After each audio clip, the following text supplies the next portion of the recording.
pada slide sebelumnya, tadi kita sudah tahu bahwa jumlah bakteri itu 10 kali lebih banyak daripada jumlah sel tubuh kita sendiri. Nah, pada slide ini kita melihat ternyata jumlah virus itu 5 kali lebih banyak daripada jumlah bakteri. Nah, berapa kali Mas Wahyu jumlah virus ini dibandingkan sel tubuh kita sendiri? Tapi perbandingannya 5:1 ya?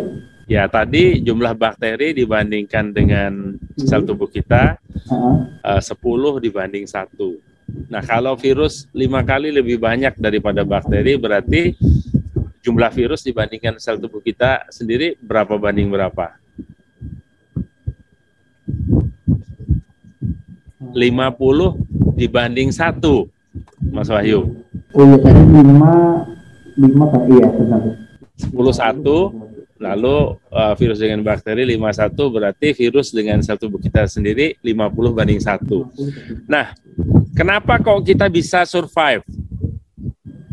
Kalau semua virus ini bisa merusak sel kita, sel tubuh kita, maka setelah kita lahir ceprot, Mas Wahyu, kita udah dihabisi sama virus.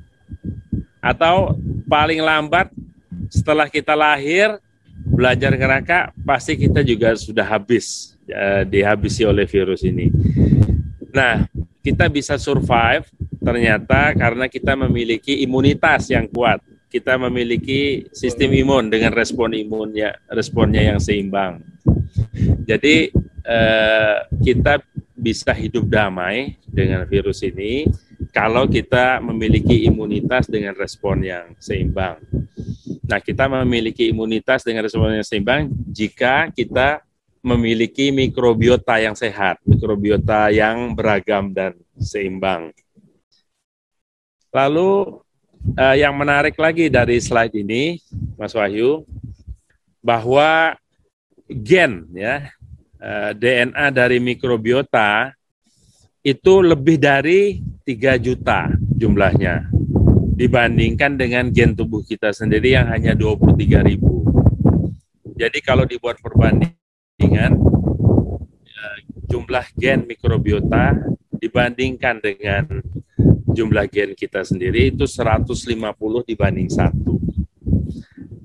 Kalau secara volume mikrobiota ini nunut hidup dengan kita. Kita memberi dia tempat, kita memberi dia nutrisi. Tapi kalau melihat perbandingan jumlah gen, sesungguhnya kita yang nunut hidup dengan mikrobiota ini, Mas Wahyu.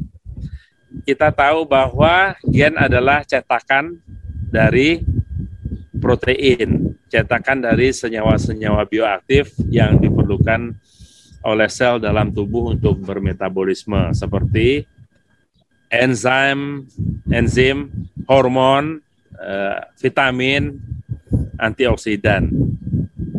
Jadi secara fungsional kita yang nunut hidup dengan mikrobiota.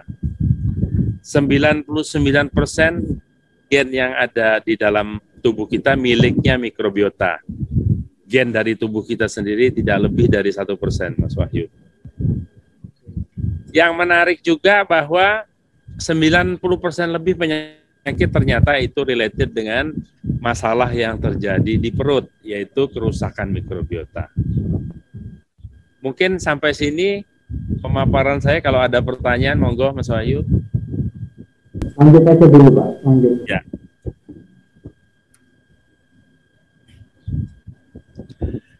Bapak Ibu, kita sering mendengar istilah mikrobiota dan mikrobioma ya, mikrobiota dan mikrobiom. Mikrobiota adalah komunitas ekologis dari mikroorganisme komensal, simbiotik, dan patogenik yang terdapat dalam atau pada semua organisme multiseluler dari binatang sampai tanaman. Terdiri dari bakteri, virus, jamur, protozoa, dan arge.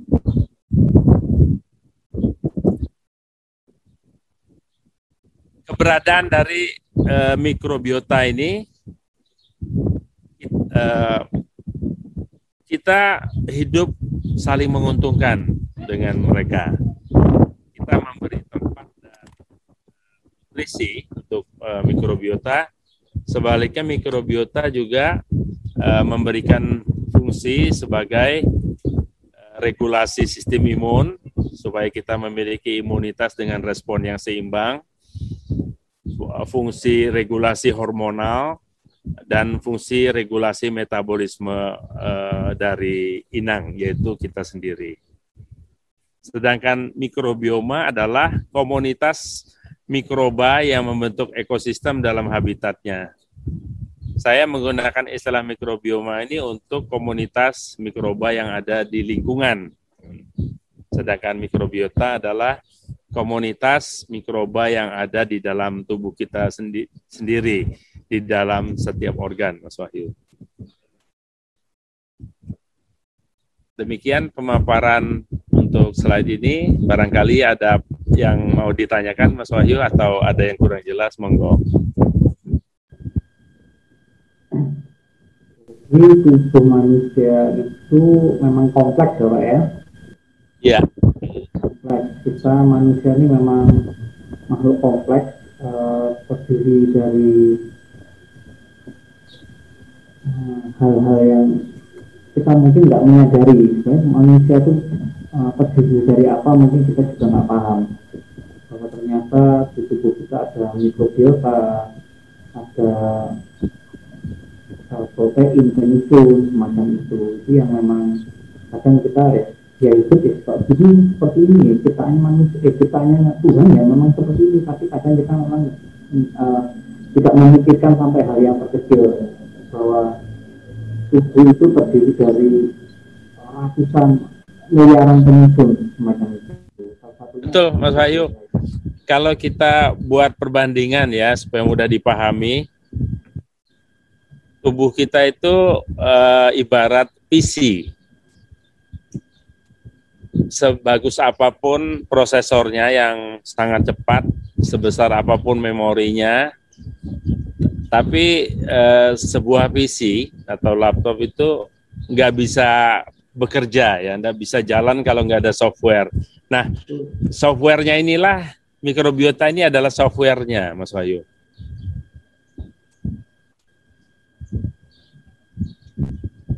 Oke, jadi sebenarnya penggeraknya ini Pak ya. Betul. Apa ya?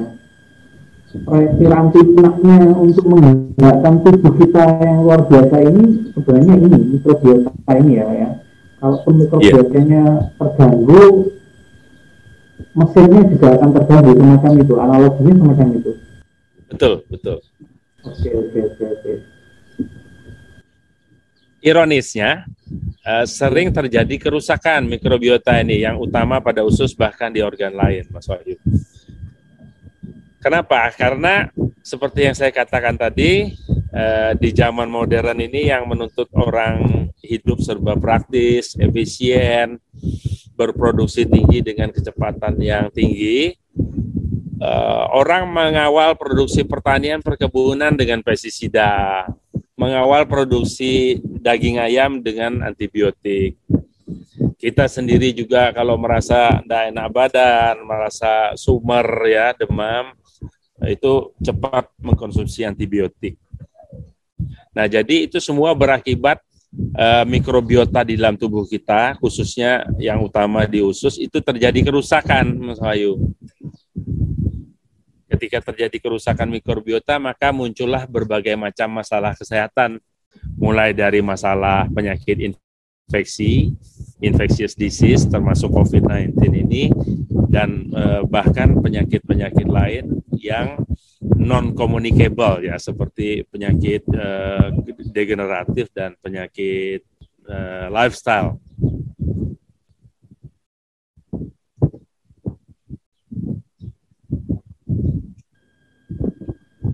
Oke Pak. Bisa dilanjut Pak. Yang kita lihat bahwa mikrobiota dengan kita sebagai host, sebagai inang, kita hidup berdampingan, saling menguntungkan. Kita memberikan kepada mikrobiota nutrisi dan tempat, habitat. Sebaliknya mikrobiota juga memberikan fungsi banyak untuk kita. Di antaranya adalah mencerna makanan. Makanan adalah senyawa organik rantai yang kompleks, tidak bisa diserap usus, harus didigest dulu, harus dicerna dulu menjadi senyawa organik rantai pendek supaya bisa diserap oleh usus. Di samping mencerna, fungsi mikrobiota juga mendetoksifikasi. Sering-sering makanan yang kita makan atau hasil pencernaannya masih asing bagi tubuh, sehingga terjadi reaksi penolakan, alergi, kadang kita gatal kulit, kadang kita sesak, kadang kita diare setelah makan makanan tertentu. Nah, dengan adanya detoksifikasi dari mikrobiota ini, maka tidak akan terjadi reaksi penolakan atau alergi dari tubuh dengan akibat seperti tadi. Di samping itu, mencerna dan detoksifikasi, rupanya mikrobiota ini juga bisa mensintesa hasil-hasil cerna tadi menjadi senyawa-senyawa bioaktif yang diperlukan oleh semua sel tubuh untuk bermetabolisme. Di antaranya adalah enzim, hormon, antioksidan, dan vitamin. Fungsi yang utama dari mikrobiota adalah menstimulasi produksi sel-sel imun, limfosit T dan limfosit B dari jaringan limfoid usus ya, sekaligus meregulasi atau memodulasi respon imunnya sampai seimbang. Seperti di awal tadi pada judul diskusi kita, bahwa kalau kita memiliki imunitas kuat yang responnya seimbang, sejatinya kita bisa menghindari penyakit apapun, baik penyakit infeksi termasuk COVID-19 maupun penyakit-penyakit non-communicable. Ya. Mikrobiota juga meregulasi fungsi fisiologi tubuh. Mikrobiota juga meregulasi hormon di dalam tubuh, sehingga penyakit-penyakit karena kekurangan atau kelebihan hormon juga bisa diselesaikan oleh komunitas probiotik yang ada di dalam produk kami, Mas Wahyu. Demikian, mungkin sampai di sini ada yang kurang jelas atau mau ditanyakan, Mas Wahyu? Lanjut saja dulu, Pak Reklam. Baik, next slide. Tadi berulang kali saya mengatakan bahwa mikroba itu membentuk rantai makanan, membentuk ekosistem ya, suatu ekosistem yang tidak kasat mata.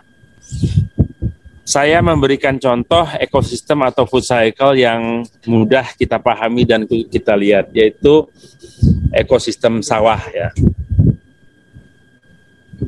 Nah, pada sawah terjadi ulat dimakan oleh ayam, ayam dimakan oleh tikus, tikus dimakan oleh ular, ular dimakan oleh elang, kemudian apabila elang mati, maka elang akan dimakan oleh ulat. Demikian cycle ini akan bergulir, maka lingkungan akan menjadi sehat, lestari. Jadi kalau kita lihat dalam suatu hunian itu ada ular kobra yang masuk, tentu pada lingkungan itu terjadi masalah. Rantai makanan ini ada yang terputus, Mas Wahyu. Ya. Apa yang terjadi apabila tikus ini diburu oleh para petani dengan teman-temannya ya. Nah, mohon maaf, apabila ular ya, maka kalau ular ini habis diburu oleh para petani, rantai makanan ini terputus, maka tikus yang akan menjadi dominan, merajalela. Nah, tikus yang dominan ini sungguh menjadi penyakit pada sawah. Padi dalam satu malam bisa dihabisi oleh hama tikus ini. Kalau tikus ini adalah bakteri yang negatif, ya, kita semua tahu. Orang-orang medis juga tahu itu adalah infectious disease. penyakit infeksi. Tapi kalau tikus ini adalah dominasi mikroba yang positif, nah itu yang belum disadari. Masyarakat atau kalangan medis mengatakan itu adalah non-curable disease, penyakit yang tidak bisa disembuhkan. Karena tidak diketahui apa yang jadi penyebabnya.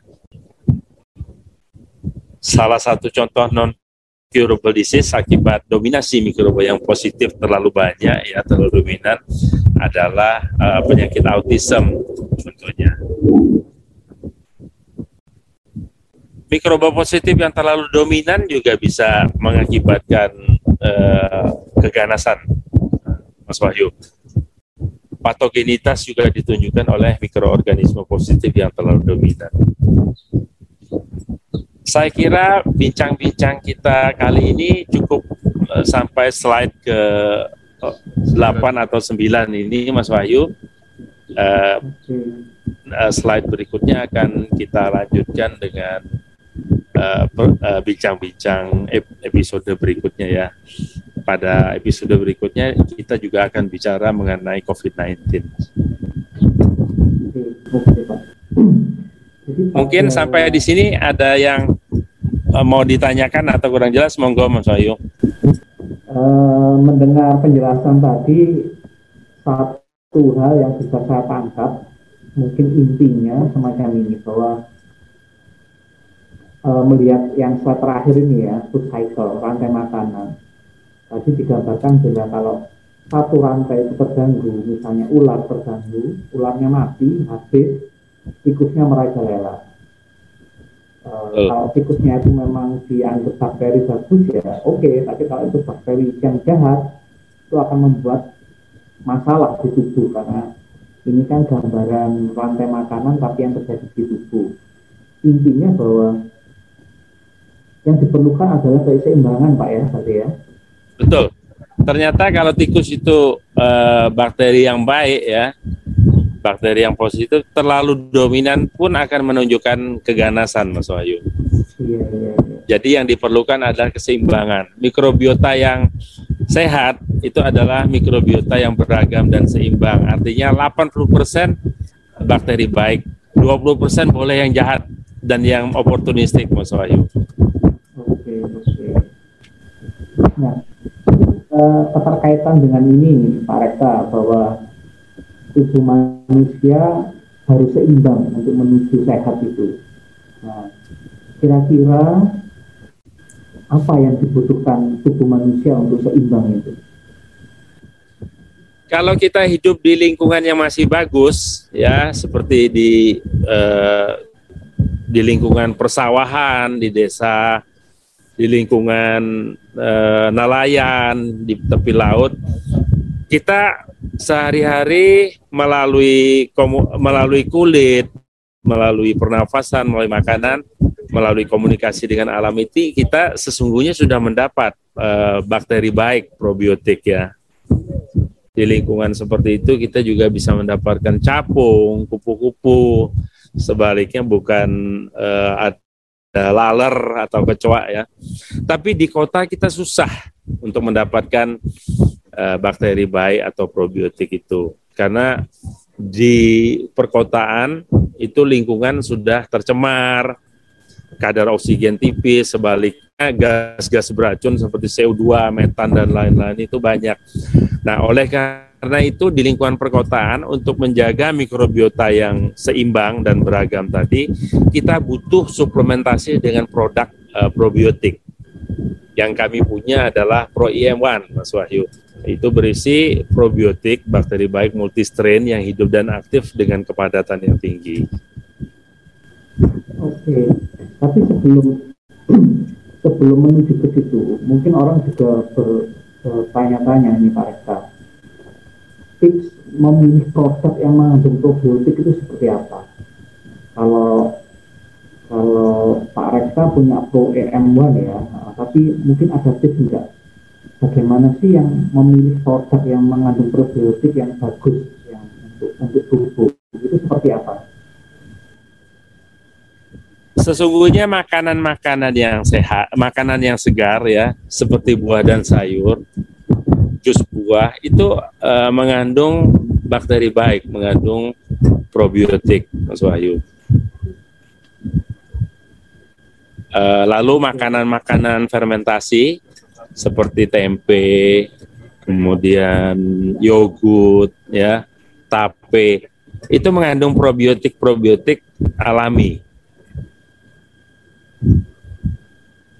Tapi karena paparan dari bakteri yang jahat itu lebih banyak daripada asupan yang kita makan, kita hanya dapat dari makan makanan segar, makanan fermentasi, sedangkan paparan dari bakteri jahat tadi banyak, kita butuh tambahan, Mas Wahyu, butuh suplementasi supaya komposisi mikrobiota itu kita proporsi yang baik, proporsi probiotik itu bisa kita maintain minimal 80%.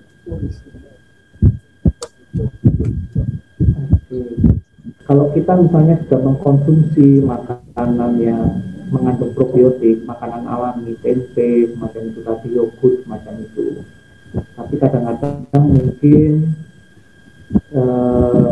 asupannya sedikit ataupun tidak teratur. Misalnya makan tempenya seminggu sekali, yogurtnya 2 minggu sekali, semacam itu kan berarti mungkin saja asupan itu berkurang, Pak Rektor. Nah, di satu sisi banyak juga suplemen menawarkan bahwa ini adalah probiotik, asupan probiotik semacam itu. Nah, kira-kira tips untuk memilih produk probiotik itu yang harus seperti apa, Pak Rektor? Baik, Mas Wahyu. Selain asupannya tidak teratur, ya, tidak kontinu, kita tidak rutin makan yogurt tiap hari, makan tempe pun digoreng, jadi probiotik yang ada di tempe itu terbunuh dengan panas proses penggorengan, ya. Kemudian seperti yang saya katakan tadi, fungsi probiotik itu penting bagi kesehatan, tapi sifatnya dia gampang terbunuh, gampang mati, ya. Orang stres saja itu sudah bisa mengakibatkan kematian probiotik di dalam gut mikrobiota usus. Ditambah lagi kontaminasi yang ada di dalam makanan seperti pestisida, antibiotik, itu juga membunuh komunitas probiotik yang ada di usus.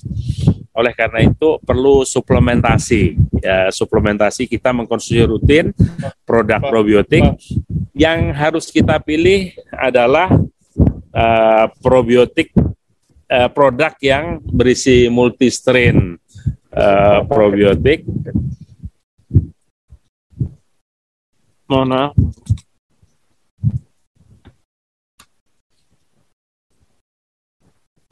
Sudah mulai banyak pengunjung, jadi saya harus mengikuti protokol kesehatan, Mas Wahyu.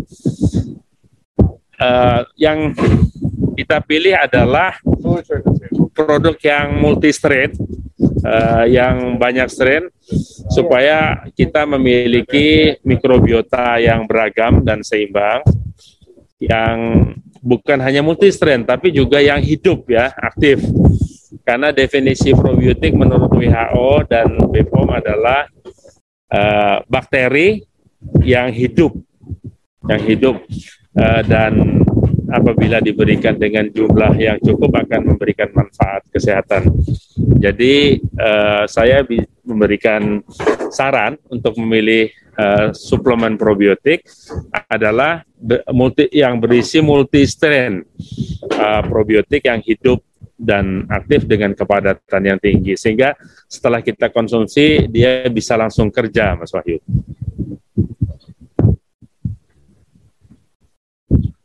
Oke Pak Rektor, ini tips yang menarik karena kan semua produk itu kan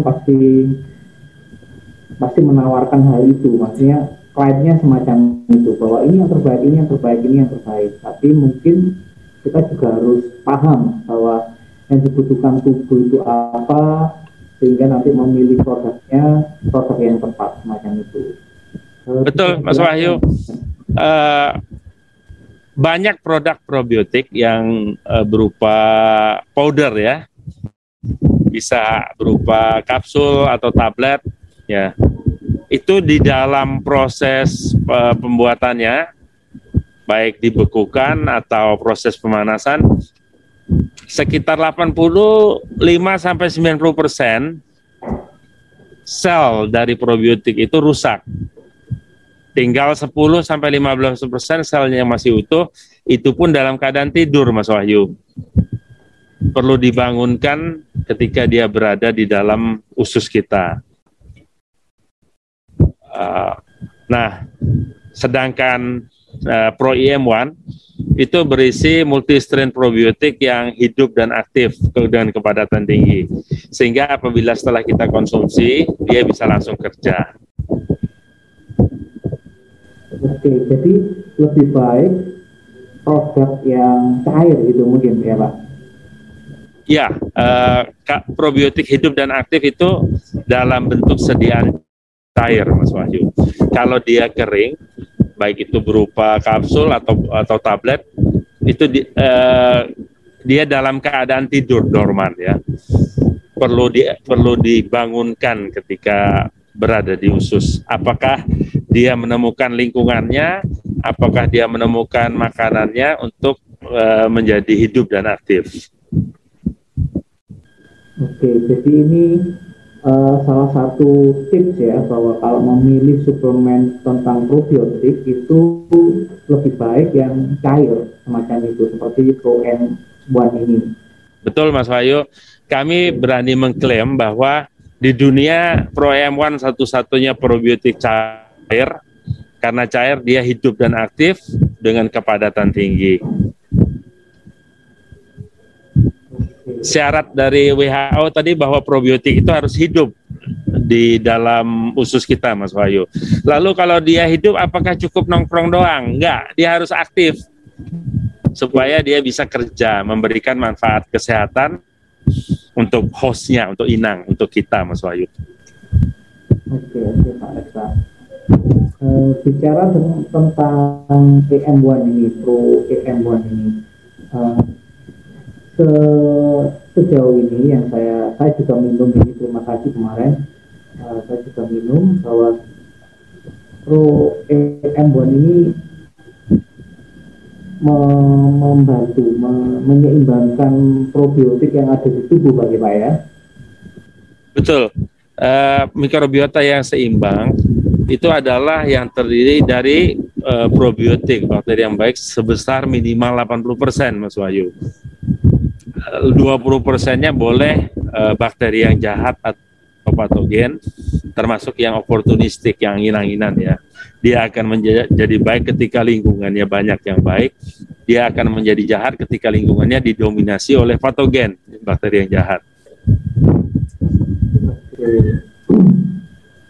Tapi Pak Reksa, ketika orang memulai atau mungkin memutuskan untuk mengkonsumsi minuman atau suplemen tentang probiotik, apakah ada syarat-syarat tertentu kondisi orang itu, atau memang harus itu saran dokter atau ahli untuk kapan kita itu bisa minum suplemen probiotik, atau karena probiotik itu sebenarnya aman, jadi it's okay aja, silahkan minum kapanpun, apapun kondisinya semacam itu. Baik, segala usia bisa mengkonsumsi probiotik ini, Mas Wahyu. Tidak ada kontraindikasi dengan apapun, jadi bisa dikonsumsi bebas ya. Sejak kapan kita mengkonsumsi probiotik ini? Sejak dari dalam kandungan, Mas Wahyu. Ibu hamil disarankan untuk mengkonsumsi probiotik karena tidak ada satu obat kimia yang aman untuk janin. Nah, bagaimana supaya ibu hamil selalu sehat, jadi tidak perlu mengkonsumsi obat kimia? Ya dengan konsumsi probiotik ini. Kalau ibu memiliki imunitas dengan respon yang seimbang, dia akan bisa menghindari penyakit apapun. Jadi tidak perlu mengkonsumsi obat kimia yang membahayakan janin. Kemudian bayi yang baru lahir itu tentu juga butuh probiotik. Sering-sering ibu yang melahirkan dengan jalan sesar tidak menurunkan probiotik kepada anaknya melalui jalan lahir, apalagi diperparah dengan tidak memberikan ASI. Lambatnya kolonisasi mikrobiota pada usus bayi mengakibatkan masalah-masalah intoleransi laktosa, yaitu sering bayi mencret, diare, sering bayi gatal kulit, kemudian sesak ya setelah minum susu kaleng atau makan makanan tertentu. Nah, itu semua diakibatkan oleh lambatnya kolonisasi mikrobiota di usus bayi karena bayi dilahirkan dengan jalan sesar bukan secara alami melalui jalan lahir. Demikian pula anak-anak remaja sampai kita juga butuh probiotik. Lansia pun butuh probiotik. Masalah-masalah degeneratif yang dialami lansia ternyata itu juga bisa dihubungkan dengan kerusakan mikrobiota yang ada di ususnya. Dominasi patogen bakteri yang jahat menjadi lebih banyak dibandingkan yang baik seiring dengan berjalannya usia, Mas Wahyu. Oleh karena itu, orang tua lansia juga butuh konsumsi probiotik untuk maintain supaya proporsi probiotik itu bisa minimal 80% di dalam usus.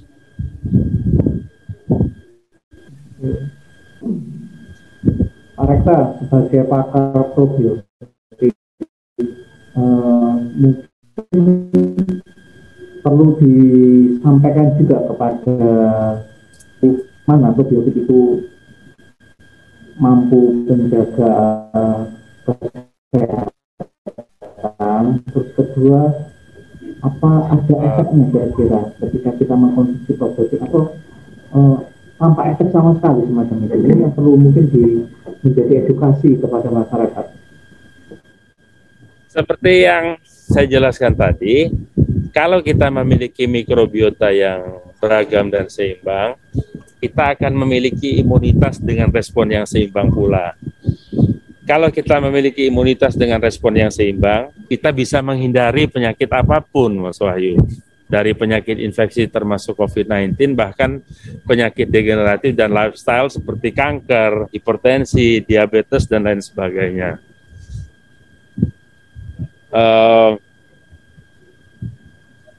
Pertanyaan berikutnya tadi apa ya, Mas Wahyu?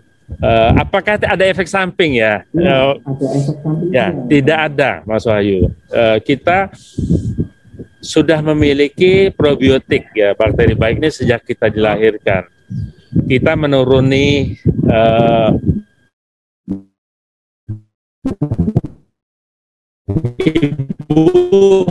ibu kita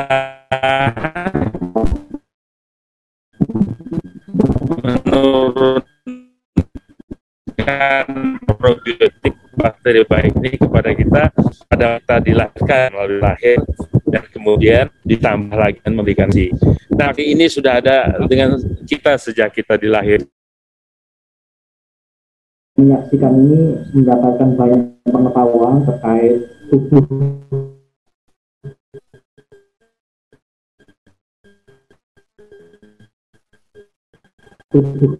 kita. Kadang-kadang karena kita memang terlalu cuek untuk menyusun dan tubuh kita tetap sempurna. Itu yang pertama yang saya pahami dari pembicaraan kita hari ini. Kedua, tubuh kita ini banyak sekali faktor penyusunnya yang jika itu salah satunya hilang atau tidak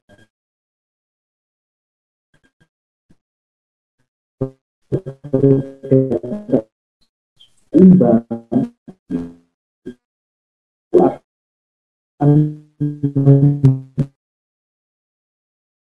menjelasnya kayak gitu ini tapi Pak Reksa tadi sudah memberikan pengetahuan yang jelas bahwa investasi kesehatan bisa dijaga dengan pola hidup yang sehat, dengan menghindari asupan-asupan apa ya, makanan yang mungkin mengandung zat kimia dan sebagainya macam itu. Kemudian perlunya bila tubuh merasa kurang itu perlunya suplemen tentang probiotik, karena probiotik itu adalah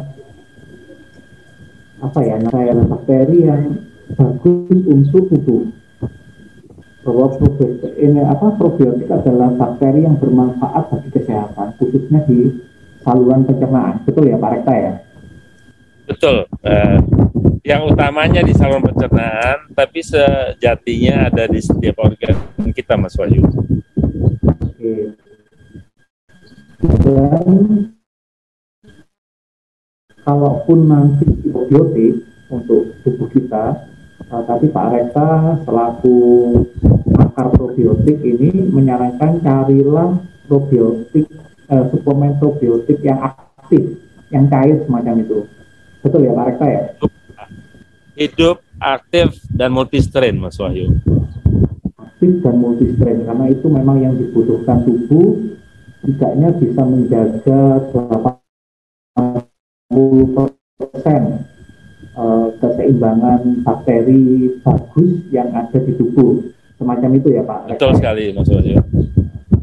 Oke, dan ini Pak Rekta ini punya produk namanya Pro EM1, probiotik aktif multistrain dalam bentuk cair yang bisa diminum seluruh kalangan, baik itu ibu hamil sampai lansia.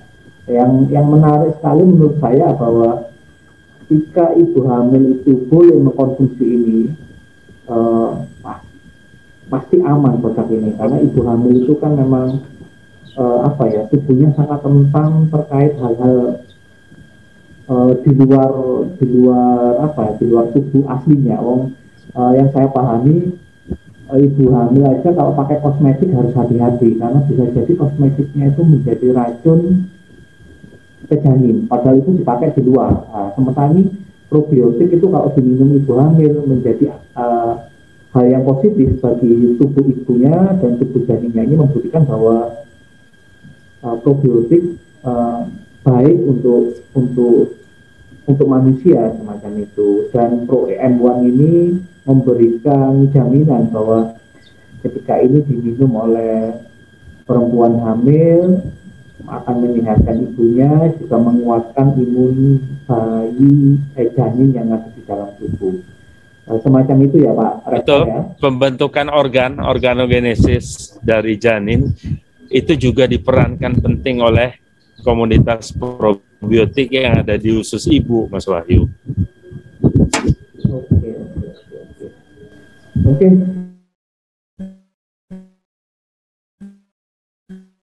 Ini Pak Rekta, mungkin sesi kali ini kita akhiri. Tapi sebelumnya Pak Rekta bisa memberikan closing statement terkait probiotik atau mungkin terkait EM1 ini. Monggo Pak Rekta. Seperti yang didefinisikan oleh WHO dan oleh Badan POM kita sendiri, bahwa probiotik itu adalah mikroorganisme baik yang hidup ya. Jadi yang ditekankan sih hidup. Apabila dikonsumsi dengan jumlah yang cukup akan memberikan manfaat kesehatan untuk kita. Jadi saran saya dalam memilih produk probiotik, pilihlah yang multistrain ya, agar bisa membentuk mikrobiota yang beragam dan seimbang. Pilihlah produk yang pertama multistrain, kedua yang hidup dan aktif, sehingga apabila dikonsumsi dia bisa langsung bekerja, memberikan manfaat kesehatan. Produk kami EM1 memenuhi kriteria semuanya, multistrain, hidup dan aktif, sehingga apabila dikonsumsi akan memberikan manfaat yang segera paradigma bahwa probiotik itu seperti herbal, butuh waktu yang panjang untuk dia bekerja. Itu alhamdulillah, puji Tuhan sudah kami patahkan. Manfaat kesehatan segera bisa kita dapatkan setelah mengkonsumsi ProYM1 ini. Demikian, Mas Wahyu. Terima kasih sekali waktunya kita ngobrol tentang probiotik, tentang kesehatan. Ini sangat penting sekali dan saya rasa sangat bermanfaat. Saya mendapat pengetahuan baru, yang melihat ini juga pasti akan mendapatkan pengetahuan yang baru mengenai probiotik, mengenai kesehatan, pentingnya makanan mengandung probiotik, pentingnya kita mengkonsumsi suplemen probiotik semacam itu. Mungkin kita jadwalkan lagi Pak untuk ngobrol santainya lagi di lain kesempatan. Baik. Kali ini kita akhiri dulu. Saya sekali lagi ucapkan terima kasih buat Pak Reksa. Sama-sama. Salam keluarga Pak di sana Pak. Terima kasih. Selamat berlibur juga. Ya, terima kasih. Karena di momen Lebaran, besok Kamis itu di Indonesia sudah Lebaran. Saya mengucapkan mohon maaf lahir batin kalau ada salah, ada hal yang tidak berkenan dari kami Indonesia. Saya mengucapkan mohon maaf lahir batin. Saya juga mengucapkan terima kasih, mengucapkan semoga sukses untuk Pak Reksa keluarga, untuk ProYM1. Semoga ini menjadi kebanggaan bagi Indonesia mempunyai produk kesehatan yang bagus. Terima kasih atensi dan doanya untuk kami, keluarga dan usaha kami, Mas Wahyu. Pada kesempatan ini saya juga kepingin menyampaikan untuk teman-teman di tanah air yang lusa merayakan Hari Raya Idul Fitri. Selamat Hari Raya Idul Fitri. Amin. Terima kasih Pak Reksa. Itu tadi teman-teman ngobrol kita dengan Pak Reksa Gesson, Direktur Utama PT AMA, produsen probiotik ProYM1, yang saat ini tengah berada di Amerika untuk mengunjungi keluarganya. Sekali lagi terima kasih untuk bergabung bersama Ngobrol Santai Tani Indonesia. Kita akan berjumpa lagi di lain kesempatan. Saya Wahyu Nurdianto, saya undur diri. Terima kasih Pak Reksa. Sama-sama. Selamat malam dari Indonesia. Salam.